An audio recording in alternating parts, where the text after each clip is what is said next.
Kapan kita sampai? Cerpen karya Eriana Tessa. Aku termangu menatap pepohonan yang sedari tadi berlari melalui pandangan mataku. Fata morgana pemandangan yang seolah-olah aku tinggalkan ke belakang. Benar kata ibu, hidup seperti analogi menaiki bus. Tak ada yang benar-benar tinggal di terminal atau di halte-halte pinggir jalan.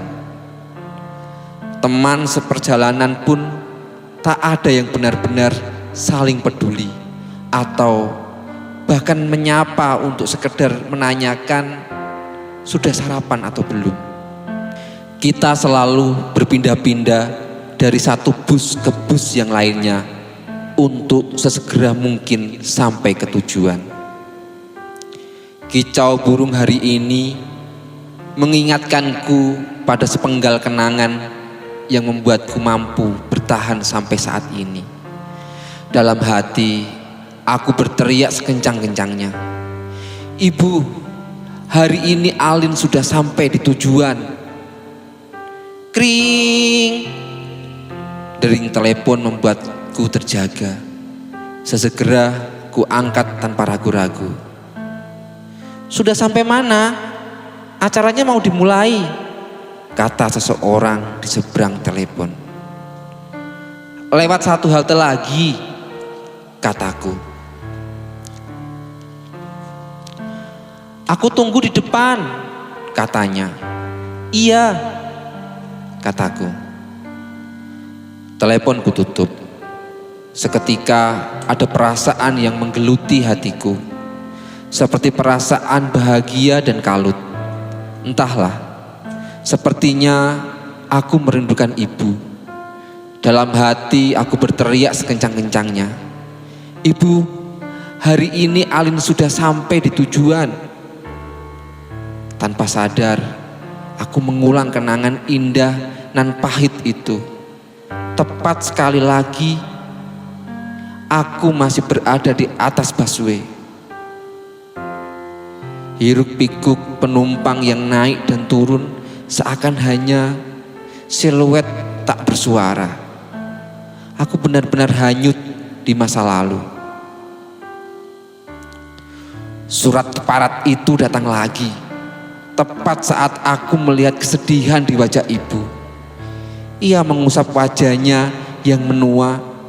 Tak berani aku menegur atau bertanya. Yang aku tahu, itu ulah perbuatan surat putih keparat.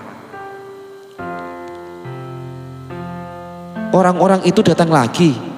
tanyaku. "Iya, sepertinya ibu terdesak," kata Angga. Aku hanya mendengus dan berlalu masuk ke kamar. Kubaringkan tubuhku di atas kasur. Rasanya aku ingin mengumpat di depan wajah para orang-orang bermuka tebal itu. Keparat memang, kota bisa seserakah itu. Bagaimana mungkin ibuku dan rekan-rekannya dengan mudah melepaskan sawah milik mereka? Persetan, orang-orang yang berkuasa di atas uang mereka. "Al, makan siang dulu," sayup-sayup suara ibu. Aku terjaga. Sesegera aku keluar kamar dan menyusul ibu. Di ruang makan sudah lengkap lauk pauk sehat yang pastinya ditanam dan dipetik sendiri dari ladang milik kami. Aku mengambil segelas air putih. Kami makan dengan khidmat. Tak ada rasa, tak ada suara di meja makan. Hanya ada suara sendok dan piring yang beradu. "Al, setelah makan cuci piringnya ya, ibu keluar sebentar," kata ibu. "Iya bu." "Ibu mau kemana?" tanyaku. "Ke ladang, mungkin sampai sore. Jadi antar adikmu pergi ke les ya," kata ibu. Aku memberanikan diri bertanya meskipun aku tahu akan melukai hati ibu. Ibu tidak sungguh-sungguh melepaskan ladang kita kan pada orang-orang itu? Belum tahu Al, katanya sambil berpandangan kosong. Itu milik kita, Bapak sendiri yang mengurusnya. Bapak sudah mangkat, itu satu-satunya milik kita Bu. Ibu pergi dulu, harus musyawarah dengan para petani lainnya. Ibu lalu pergi. Aku tahu kata-kata yang kulontarkan tak tepat kutujukan kepada ibu, atau memang waktunya saja yang kurang tepat. Orang-orang seperti kami memang tak punya kuasa lebih atas mereka yang berlimpah uang dan kekuasaan. Ladang tempat kami mencari secercah harapan untuk sekedar makan saja sampai diusik oleh para penguasa itu. Aku tahu tanah itu sawah kami. Ladang milik para petani adalah tanah yang subur dan makmur. Tapi mereka tak mengincar kemakmuran itu.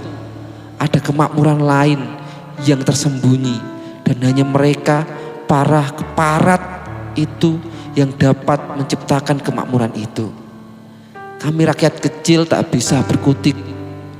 Dihadapkan dengan tanah leluhur atau masa depan keluarga kami yang jadi jaminannya. Sungguh tidak adil. Keparat mereka semua telah membuat kami susah. Saat matahari sudah mulai hilang keperaduannya dan langit dengan sombong menampakkan warna jingganya, ibu pulang. Ia tak sendiri. Para petani lainnya ikut bersamanya. Mereka duduk di ruang tamu rumah kami. Seketika rumahku sesak dipenuhi para petani dengan wajah beragam. Ada yang sedih, menangis, resah, dan marah. Yang ku tahu satu-satunya wajah yang tenang hanya wajah milik ibu. Tapi matanya tak pernah bohong. Ada kesedihan yang coba ia tutupi di balik ketenangan itu. Apa keputusan finalmu, Sumira? Tanya salah satu petani. Mau tidak mau, aku serahkan pada mereka, kata ibuku. Apa kamu yakin? Tanya petani. Kau sudah gila Sumira, bentak salah seorang petani lainnya. Itu tanah milik kami. Selama ini kami tenang-tenang saja berladang di sana. Ini tidak adil, tidak nyata. Para petani saling beradu argumen. Suara lantang tentang keresahan mereka. Tak salah. Jika aku di posisi mereka, aku pun merasakan hal yang sama. Kulihat ibu tetap tenang sambil sesekali menarik napas panjang. Ibu adalah ketua dari forum tani di desa kami. Sebagai pengganti almarhum bapak untuk meneruskan sawah kami dan para petani. Semua sawah milik para petani. Hanya saja ibuku yang mengurus keperluan mereka. Mulai dari bibit, pupuk, dan hasil panen. Itulah mengapa saat ini para petani menunggu keputusan ibu. Apa kalian sudah baca surat dari kepala desa itu? Tanya ibuku. Surat keparat itu? Tanya seorang petani lainnya. Surat itu hanya gertakan saja, Mira. Tak ada keseriusan di dalamnya. Ada. Baca betul-betul surat itu. Ibu mulai meninggikan suaranya. Kalian harus memilih antara sawah kalian atau keluarga kalian, anak, istri, atau suami kalian.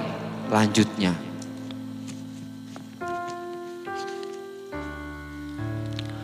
Mana mungkin ada pilihan seperti itu?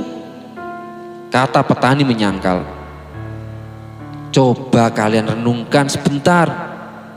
Aku tahu sawah dan ladang itu milik kalian. Ada sertifikatnya. Aku juga tahu itu tanah warisan turun-temurun yang sulit untuk dilepaskan bagi kita semua. Aku juga tahu bagaimana kalian merawatnya seperti merawat anak kalian sendiri. Tapi ini bukan hanya perkara antara dua pilihan, tapi keharusan. Aku tidak tahu apa yang kau maksud, Mira. Dasar bodoh. Sudah jelas-jelas kita punya pilihan. Kita dijebak oleh keserakahan daerah kita sendiri. Paman berwajah jengkel menyaut. Kalian ku ajak kemari untuk berunding, untuk saling meredam amarah dan berpikir jernih. Ada dua pilihan sebenarnya, tapi tak yakin dengan pilihan satunya. Tadi pagi orang-orang proyek datang kemari. Mereka membawa surat perintah lainnya, di mana isinya adalah pilihan antara melepas sawah dengan nominal yang sudah disepakati dan jaminan pekerjaan baru di proyek itu jika sudah jadi, atau kalian harus berurusan dengan para petinggi kota untuk kenaikan pajak dan hasil panen. Jelas ibuku. Hasil panen? Maksudnya? Kata petani tak sabaran. Mereka yang akan mengurus hasil panen kalian, bukan aku lagi. Dan kujamin harganya pasti murah, atau paling tidak ada keuntungan sedikit. Tapi tak yakin jika itu bisa untuk hidup sampai waktu panen berikutnya, kata ibu. Lalu bagaimana dengan kenaikan pajaknya? Bagaimana mungkin? Itu tidak masuk akal, sanggah petani lainnya. Tak ada yang tak masuk akal bagi mereka. Aku tahu ini sulit juga untukku, tapi aku tak ada pilihan. Aku akan menandatangani surat itu. Tapi aku tak menyuruh kalian mengikuti keputusanku. Tugasku di sini hanya menyampaikan apa yang aku tahu. Selebihnya itu keputusan kalian, kata ibuku. Perundingan itu pun berakhir saat panggilan Tuhan untuk umatnya saling menggema, membasuh setiap atma yang sedang penuh dengan gairah dan nafsu dunia. Ibu mengambil segelas air lalu segera mungkin memenuhi panggilan untuk umat itu. Seperti rutinitas sehari-hari, selepas ibadah kami makan malam bersama di ruang makan dan tentu saja dengan khidmat. Setelah selesai makan, ibu membuka pembicaraan. Sepertinya ia berpikir bahwa kami, aku dan adikku harus tahu situasi sebenarnya. Al, ibu tahu kamu pasti tidak setuju dengan keputusan ibu, tapi kamu harus tahu situasinya. Alin tahu, Bu, ini keputusan sulit yang harus ibu ambil. Tapi setelah menimbang lagi, mungkin ini keputusan yang terbaik. Sebentar lagi kamu lulus dan harus kuliah, sementara adikmu akan masuk SMA. Jadi menjual sawah itu dan menjadi buruh pabrik mungkin keputusan yang tepat. Tapi Bu, apa ibu bisa dan sanggup bekerja di sana? Kerja di bawah otoriter para orang-orang asing. Itu sama saja dijajah, Bu. Tahu dari mana kamu? Mungkin gajinya lebih besar dari hasil panen, bonus dan tunjangan lainnya juga. Bukan masalah itu, Bu, tapi hati ibu. Percuma punya gaji banyak, tapi hati ibu enggak ada di sana. Demi aku dan Angga, rasa itu yang nantinya akan jadi beban buat Alin. Aku tidak perlu kuliah, aku bisa ambil kursus lainnya, lalu bekerja. Biarlah Angga yang kuliah nantinya. Tidak, Kamu harus kuliah. Itulah janji ibu pada bapakmu. Anak ibu harus kuliah semua. Tak ada yang boleh seperti kedua orang tuanya. Ibu juga janji pada bapak untuk menjaga sawah. Kami dan para petani, apa ibu lupa itu? Seketika ibu tertunduk lemas. Dan lagi-lagi aku salah bicara. Tapi apa boleh buat? Toh itu benar dan aku harap dapat menggoyahkan keputusan ibu. Tidak sudi rasanya bila harus melihat ibu bekerja untuk para keparat yang tak punya hati dan malu itu. Ibu memang sudah berjanji demikian, tapi masa depan anak ibu harus terjamin walaupun harus ada yang dikorbankan. Ibu yakin jika bapakmu masih ada, dia akan mendukung keputusan ibu. Tak ada negosiasi lagi. Al, ibu tidak minta pendapatmu. Yang ibu mau setelah semua selesai, fokus pada belajarmu selama ibu menjadi buruh di pabrik sana.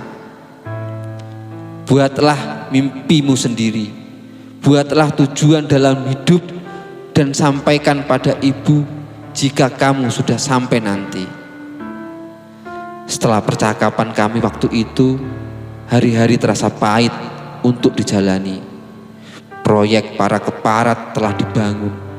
1 bulan lagi sepertinya semua selesai. Para petani mengikuti keputusan ibu dan kini mereka menjadi buruh di sana. Bahkan saat bangunan itu sudah beroperasi, para mantan petani dan ibu pun akan jadi buruh di sana. Mereka dengan hati yang lapang harus menerima kepahitan karena mereka tetap ada di sawah, ladang milik mereka, meski di atasnya sudah berdiri kokoh beton-beton raksasa. Hari berlalu, berganti bulan bahkan tahun. Kini aku sudah melewati masa sidang skripsiku dan dinyatakan lulus.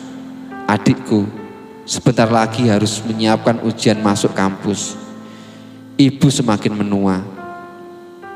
Obat gosok selalu ia bawa kemana-mana. Sampai suatu hari ia terbaring sakit, batuknya semakin parah. Sampai tak sanggup ia berangkat bekerja. Aku ingat betul sehari sebelum ibu mangkat dan pesan yang ia sampaikan. Pesan yang sampai saat ini aku pegang. Al, kau sudah punya tujuan dalam hidupmu. Ibuku berkata. Aku hanya menggeleng. Ia hanya terbaring lemas dengan suara terbata-bata. Ia mengajakku berbicara dan aku hanya bisa menahan air mata yang tak sanggup melihat kondisi ibu saat itu. Kau harus punya tujuan. Angga memang adikmu yang harus kau makmurkan, tapi jangan lupa juga dengan dirimu dan orang lain. Jadilah rumah untuk dirimu dan orang-orang yang kau cintai. Tapi sesekali carilah rumah yang menyambutmu dengan hangat. Pemberhentian terakhir, kata seorang laki-laki. Aku terjaga. Lagi-lagi aku terjebak dalam ingatan masa lalu. Aku turun dari halte, sedikit merapikan penampilanku. Aku tersenyum pahit dan terpaksa sembari berkata dalam hati, Ibu, apakah sekarang Alim sudah sampai? Kulanjutkan langkahku ke gedung seberang halte. Di depan sebuah ruangan besar, seorang laki-laki berdiri gagah dan tampan, tersenyum ke arahku, melambaikan tangannya. Di sini. Cepat, sudah kusiapkan kursi istimewa untukmu. Aku hanya mengangguk tersenyum. Rasanya tak percaya dengan diriku sendiri. Aku duduk di sebelahnya, di sebuah ruangan yang ramai dengan suasana bahagia dan haru. Laki-laki itu adikku, Angga. Terima kasih sudah mau datang. Terima kasih sudah mewakili ibu, kata laki-laki itu. Enggak. Apa kakak sudah sampai tujuan seperti yang dikatakan ibu? Kataku. Apa kau sudah menemukan rumahmu? Tanyanya. Belum, tapi melihatmu rasanya sudah cukup. Ibu pasti bangga padamu. Aku hanya tersenyum. Percakapan kami terhenti saat nama Angga dipanggil ke atas panggung. Aku hanya bisa menatap adikku. Ibu benar-benar luar biasa. Ia telah berhasil menjadi rumah bagi siapapun, bagiku, Angga, dan para petani. Tepuk tangan memenuhi seluruh ruangan. Gegap gempita rasa haru dan bahagia para orang tua dan mahasiswa. Dan aku dalam hati ingin aku berteriak sekencang-kencangnya. Ibu, hari ini Alin sudah sampai. Tapi bukan ini tujuannya. Aku berjanji akan meneruskan semangat ibu, mengembalikan apa yang menjadi milik kami meski tak utuh, meski tak sama seperti dulu. Setidaknya demi harapan kami, harapan ibu dan para petani.